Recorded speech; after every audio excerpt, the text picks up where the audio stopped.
Hello everyone, I heartly welcome you again on Varchas academy. आज की video में हम बात करने वाले हैं नेटसिक प्रॉब्लम की। नेटसिक प्रॉब्लम को सॉल्व करने के लिए जो मेथड हम यूज करने वाले हैं वो है ग्रीडी मेथड।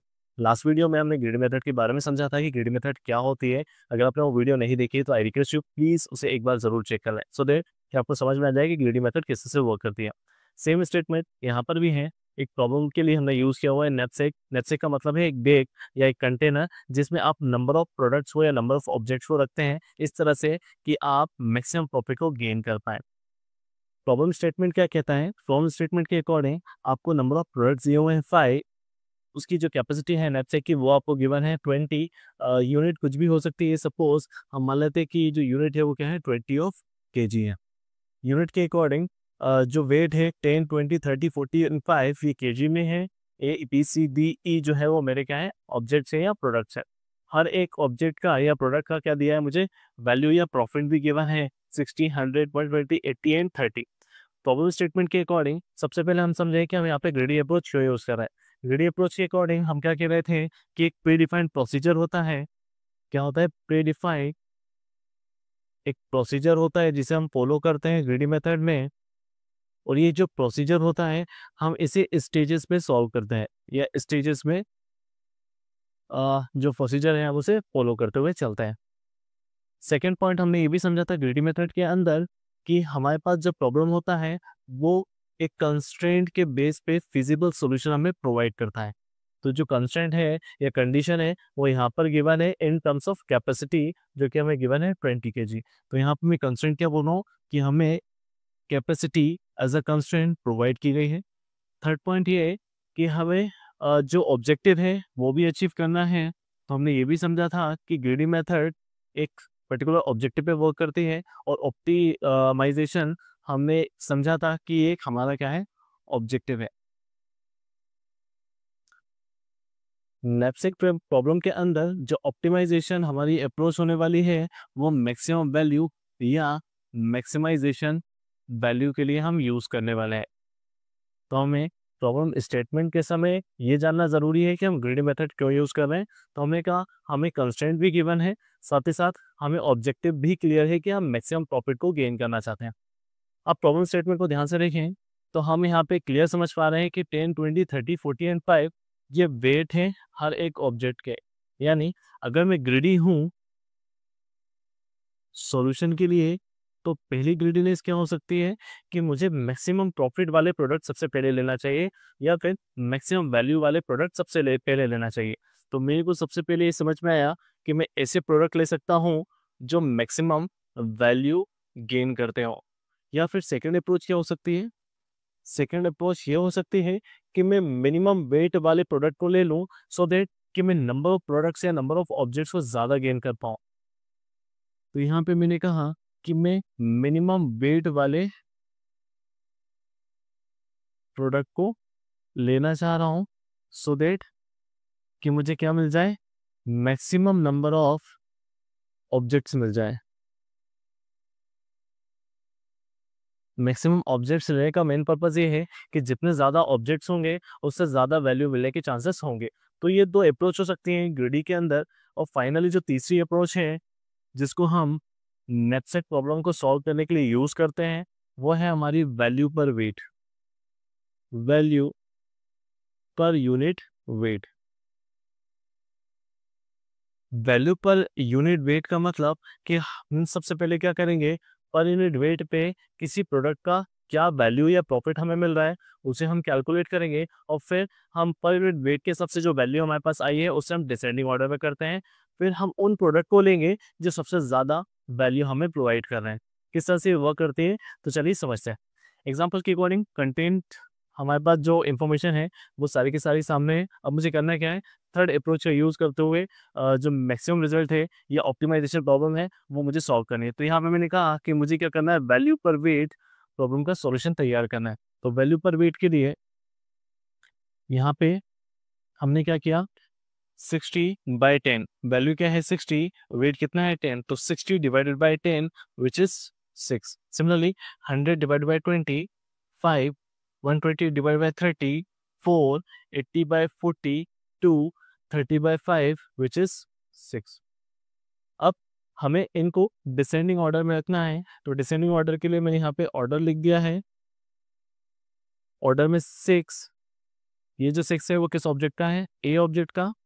सेकंड 6 ऑब्जेक्ट है E, then 5 object B, then 4 object C, then 2 object D.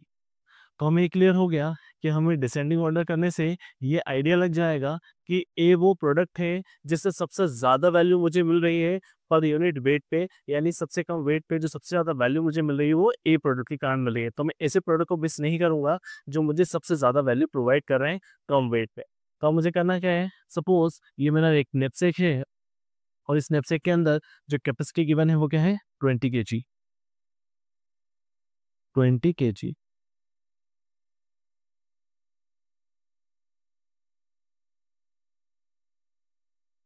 हमने सबसे पहले कौन सा ऑब्जेक्ट लिया है?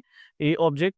रीजन मैंने क्लियर कर दिया कि सबसे ज़्यादा वैल्यू मुझे यहीं से मिल रही है। तो मैंने यहाँ पे ए ऑब्जेक्ट को लिया और ए ऑब्जेक्ट का कितना वेट मैं ले सकता हूँ? मैं पूरा वेट ले सकता हूँ। रिजल्ट कि मेरा जो कैपेसिटी है वो 20 kg की है और यहाँ पे वेट जो है वो 10 है। तो मैं इस पूरे 10 को कंसिडर कर सकता हूँ अपने नैपसेक के लिए, जिससे मुझे मैक्सिमम प्रॉफिट जो है वो 60 मिल जाएगा। तो यहाँ से मुझे ए का पूरा प्रॉफिट मिल सकता है 60, और ए का जो वेट है वो मैंने नैपसेक के अंदर से रिड्यूस कर दिया है, यानी मैं इस प्रोडक्ट को ए को इंसर्ट कर चुका हूँ। तो अब मेरे पास जो रिमेनिंग कैपेसिटी होगी नैपसेक की वो कितनी बचेगी?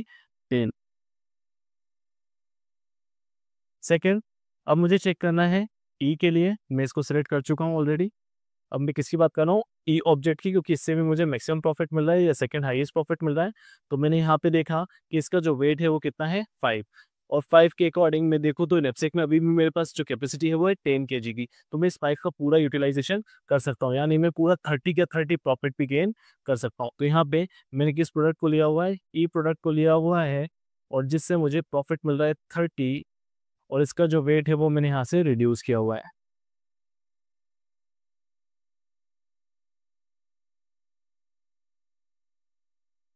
तो अब मेरे पास जो रिमेनिंग कैपेसिटी वो क्या रह जाएगी? 5 kg। यानी मुझे जो ओवरऑल प्रॉफिट मिला है इन दो प्रोडक्ट से 90, उसके लिए वेट लॉस कितना हुआ है? टोटल 15 kg मेरा लॉस हो चुका है। अब मेरे पास जो रिमेनिंग कैपेसिटी नेपसेक की है वो है 5 यूनिट। अब 5 यूनिट के लिए मुझे चेक करना है कि रिमेनिंग प्रोडक्ट कौन कौन से बचे हैं। तो मेरे पास ये दो प्रोडक्ट ऑलरेडी सिलेक्ट हो चुके हैं। थर्ड जो ऑब्जेक्ट है बी, इससे मुझे सबसे ज़्यादा प्रॉफिट मिला है रिमेनिंग 2 से। तो मैं अब बी ऑब्जेक्ट का वेट लेना चाहता हूँ, लेकिन मैं कितना वेट ले सकता हूँ?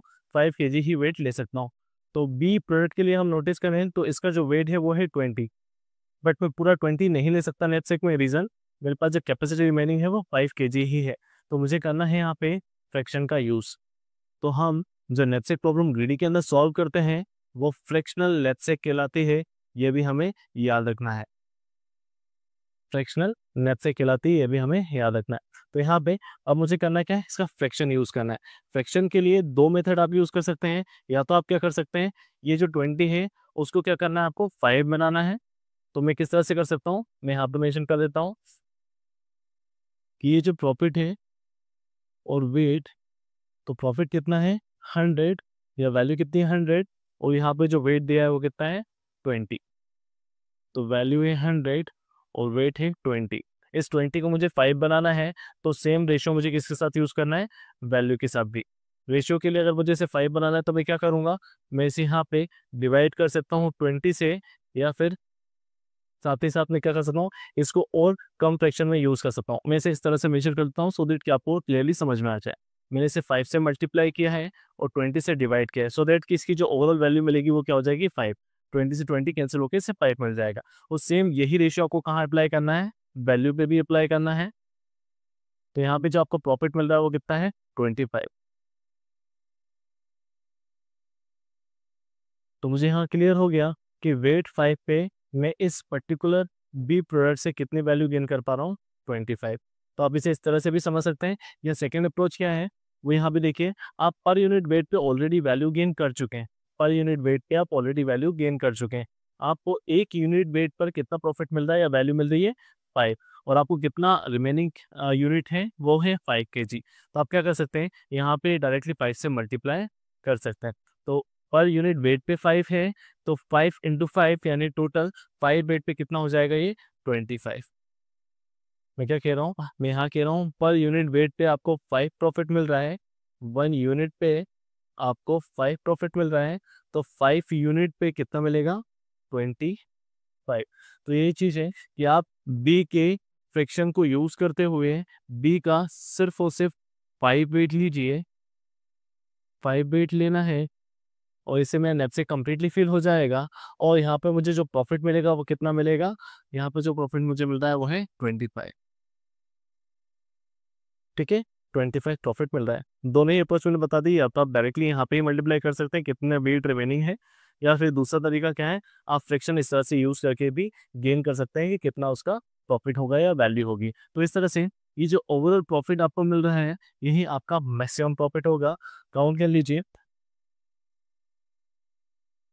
115, ये हमारा क्या होगा, ये हमारा मैक्सिमम प्रॉफिट होगा बाय यूजिंग फ्रैक्शनल नैपसेक या नैपसेक प्रॉब्लम, जो कि हमने ग्रीडी अप्रोच के थ्रू सॉल्व की हुई है। आई होप कि आपको ग्रीडी अप्रोच किस तरह से यूज़ की जाती है नैपसेक प्रॉब्लम को सॉल्व करने के लिए ये चीज़ क्लियर हो गई होगी। अगर आपको इस वीडियो से कोई इंसाइट मिले हैं तो प्लीज़ इस वीडियो को लाइक और कमेंट जरूर करें। चैनल को अभी तक सब्सक्राइब नहीं किया तो प्लीज़ चैनल को सब्सक्राइब जरूर करें। मिलते हैं नेक्स्ट वीडियो में एडा के नए टॉपिक के साथ। Thank you so much.